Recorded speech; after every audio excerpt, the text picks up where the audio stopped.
Everyone, तो आज हम लोग डिस्कस करेंगे यानी रैखिक समीकरण में हम जो प्रतिस्थापन विधि से सॉल्व करते थे। इससे पहले हम लोग 4 क्वेश्चन को देख लिया है यानी सॉल्व कर चुके हैं। 5वां क्वेश्चन इंटर करेंगे। इससे भी पहले जो मेन चीज़ है उसको हम रिकॉल करा लेंगे। ये सब याद रहना चाहिए, ये याद रहेगा चैप्टर। आप बोलिएगा सर क्या एक ही चीज़ बार बार रिवीजन कराते हो। आपको अभी चैप्टर सीखे हुए हो, अगर मेरा वीडियो देखोगे तो आप सीख ही जाओगे डेफिनेटली। लेकिन बात ये नहीं है, आप जब बार बार बहुत ज़्यादा बोलोगे ना, आपका जो ये सब कॉन्शियस माइंड है उस पर घुस जाएगा। जब ये उस पर घुस जाएगा ना, आपको ये सब चैप्टर ना बहुत हल्का लगेगा कुछ है ही नहीं। यही चीज़ हम लेक्चर देते निकल जाते तो आपको ये भारी लगता, मतलब लगता कि बहुत भारी है, ये नहीं होगा वो नहीं होगा, हमसे क्वेश्चन सॉल्व नहीं होता, ये कंडीशंस याद नहीं रहते। कंडीशंस हम जब मैट्रिक में थे ना, हमको याद नहीं होता था, भूल जाते थे क्या बोलता था, मजबूत नहीं हो पाते थे। लेकिन हम जो चाहते हैं कि हम जो दर्द झेले हैं वो आपको आसान करे, क्योंकि उस टाइम में जो टीचर होता है ना, टीचर कोई भी चीज़ एक बार 2 बार बोल के जल्दी नहीं बोलना चाहता। वो सोचता है एक ही बात को बार बार क्या बोलना है, सब मतलब बच्चा पे ब्लेम करने लगता है तुम नहीं हो। लेकिन टीचर को चाहिए कि रिवीजन करा के चले, जो मेन चीज़ है खास करके एग्जामिनेशन पॉइंट व्यू से देखे तो वो सब चीज़ को बार बार बोलने से बच्चा का सबकॉन्शियस माइंड कॉन्शियस होगा और वो अच्छा परफॉर्म करेगा। ये टीचर का रोल बहुत होता है इस पे। टीचर जितना अच्छा आपको रिवीजन कराएगा, जितना अच्छा बोलेगा, उतना ही बच्चा अच्छा नंबर लाएगा, उतना ही उसका सब्जेक्ट स्ट्रांग होगा। और इन फ्यूचर वो कभी भी चाहेगा टीचर बनना या कुछ बनना, उस सब्जेक्ट में मास्टर करना चाहेगा, वो आसानी से उसको आसान लगेगा। ठीक है, तो हम लोग क्वेश्चन स्टार्ट नहीं करेंगे, पहले रिवीजन करेंगे। A1/A2 equal to B1/B2 equal to C1/C2। आप खुद भी बोल सकते हैं इसका हल क्या है, मेरे साथ भी बोल सकते हैं, याद नहीं है तो याद कर लिए। तो इसका जो हल होगा ये अनंत हल होगा, एक ही लाइन पे उसका अनंत हल निकलेगा। ग्राफ जो बनेगा एक ही लाइन पे बढ़ेगा, जैसे रेल के जो पटरी होते हैं, तो वो पटरी मान लीजिए, सॉरी पटरी नहीं यार, एक ही लाइन पे क्या चलता है, मतलब पटरी नहीं, वो तो कोई हल में नहीं है। तो अगला A1/A2 not equal to B1/B2 not equal to C1/C2 not equal to D1/D2 नहीं ना, ये 3 का ये इसमें आ जाएगा।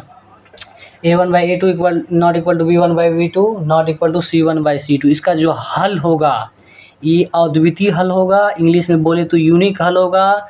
इसका जो ग्राफ बनेगा ये प्रतिच्छेदी बनेगा।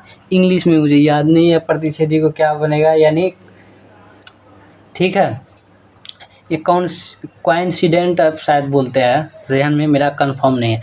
अगला A1/A2 equal to B1/B2 not equal to C1/C2। इसका जो ग्राफ बनेगा, तो बोले ना रेल का 2 पटरी या नदी का 2 किनारा जो कभी नहीं मिलता, उस तरह का इसका ग्राफ बनेगा। जब एक दूसरे से टच नहीं करेगा तो हम इसको बोल सकते हैं कि इसका हल भी कोई नहीं होगा।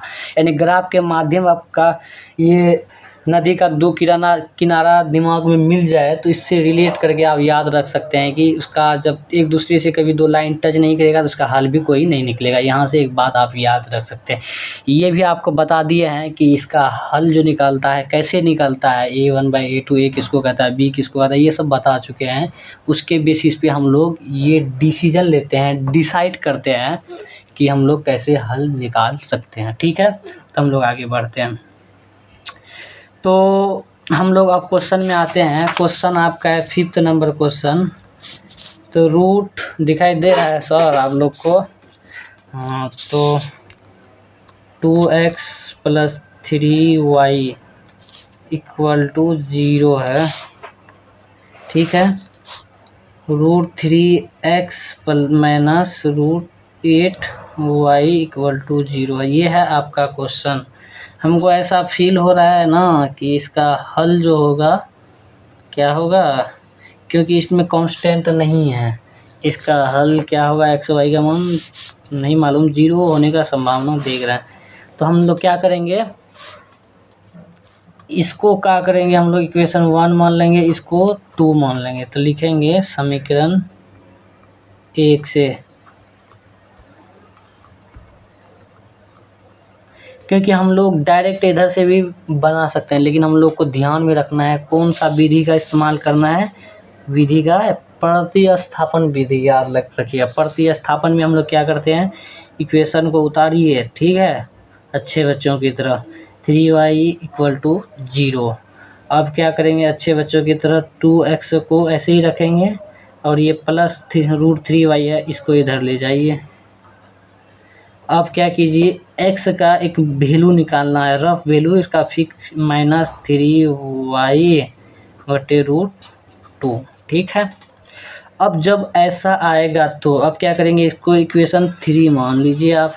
जब इक्वेशन 3 मान लीजिएगा तो करना क्या है, करना ये है कि इसको पुट करेंगे, यानी x का मान, या लिख सकते हैं समीकरण 3 और समीकरण 2 से। समझ जाना है क्या कारनामा कर रहा है लोग देख के, या तो लिख सकते हैं, अच्छा होता है क्या, x का मान लिखिए, x का मान समीकरण 2 में रखने पर। आपको एक बात और बताए थे, जो इक्वेशन से हम ये x का वैल्यू निकाले हैं, पहला इक्वेशन से निकाले हैं, उसमें कभी नहीं पुट करेंगे, यानी उसमें कभी नहीं डालेंगे, उसके अगले वाले में डालेंगे। ये भी बात आप याद रखिएगा, जब बच्चा नया नया करता है नहीं सब हो जाता है, ये नॉर्मल चीज़ है। हम लोग करते करते ये हो गए तो हम लोग को लगता है नहीं होना चाहिए गलती, लेकिन ऐसा नहीं है। बच्चा है, जाहिर सी बात गलती करेगा, जितना गलती करता है ना लोग उतना परफेक्ट होता है। कोशिश कीजिए जो गलती हो जाए ना वो दोबारा ना हो भी जाएगा तो फिर ट्राई कीजिए। आदमी ट्राई करते करते ना महान बन जाता है।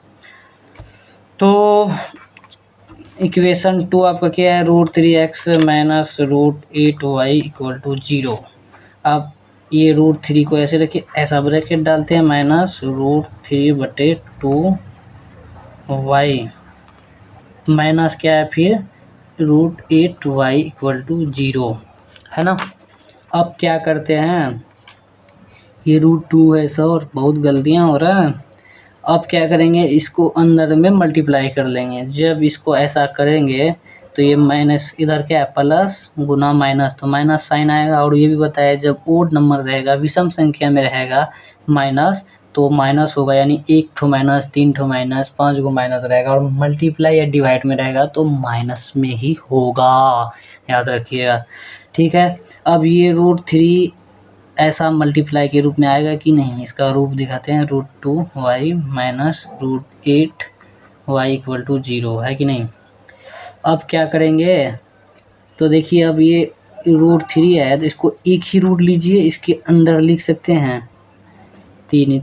जब इसको अलग अलग करेंगे ना इसी ऐसे ही लिख सकते हैं, ठीक है। इसको अंदर में क्यों करें आपको बाद में बताते हैं, अभी थोड़ा देर में। माइनस √8y इक्वल टू 0, है कि नहीं, दिखाई पड़ रहा है ना दर्शकों। तो क्या करेंगे, ऐसा करते हैं, अच्छा लगेगा। तो ये रूट का एक क्या नियम होता है, जब अंदर में होता है ना और जोड़ा में होता है, उसमें से रूट को कहते हैं बाबू तुम्हारा काम नहीं है, अब हमको जोड़ा मिल गया है, हम अकेले सिंगल निकल जाते हैं। यानी रूट के अंदर 3 गुना 3 है तो 1 3 आप लिख सकते हैं बटे √2y minus √8y equal to 0। यानी उसको सॉल्व करिए, बाकी जो जैसे था वैसे ही लिखते चले गए, ठीक है। अब क्या करेंगे, ये y वाला है ना, y को कॉमन लीजिए। ऐसे देखिए इसमें घटाएंगे बढ़ाएंगे तो बहुत दिक्कत हो जाएगा, है कि नहीं। मतलब आपको इतना दिक्कत होगा कैलकुलेशन भी शायद नहीं कर पाएंगे आप। तो क्या करेंगे, कॉमन जब लेंगे तो आसानी से करें, रूट माइनस 3 बटे √2 बचेगा क्या, माइनस √8 इक्वल टू 0। अब क्या करेंगे, देखिए अब कोई बच्चा क्या होगा कि इसको सॉल्व करेगा, फिर क्या क्या ना जाने क्या क्या पावर बेलेगा। इसका एक रूल है निकालने का, ये जब मल्टीप्लाई में हो ना, ये जो 0 है ये पूरा पोर्शन के लिए भी 0 है और इसके लिए भी 0 है, समझे। अब हमको ये पूरा पोर्शन का कोई काम है नहीं, हम क्या कर सकते हैं आप देखिए, यानी माइनस √3 बटे 2 माइनस √8, है कि नहीं। अब देखिए मैं इक्वल टू 0 लिख सकते हैं, जो कि इसमें कोई वेरिएबल नहीं है, तो इसमें मान भी हम डिफाइन नहीं कर सकते, लिख सकते हैं हम, ये आपको सिखाने के लिए बोल रहे हैं। अब फिर अगला क्या लिख सकते हैं, y इक्वल टू 0। तो हमको y का मान निकालना था ना, इस चोचला में हम काहे को पढ़ेंगे जी, तो हम लोग y इक्वल टू 0 ले लिए, हमको ज़रूरत ही नहीं है, क्योंकि देखो कितना आसान कर दिए रूट वाला। हम कैलकुलेशन काहे के लिए करेंगे, हमको ज़रूरत ही नहीं है। अब देखिए अगला क्या करते हैं, अब y का मान x में रखते हैं, यानी y का मान समीकरण 1 में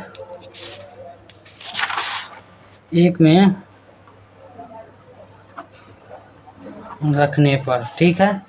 तो x इक्वल टू क्या है, √2y।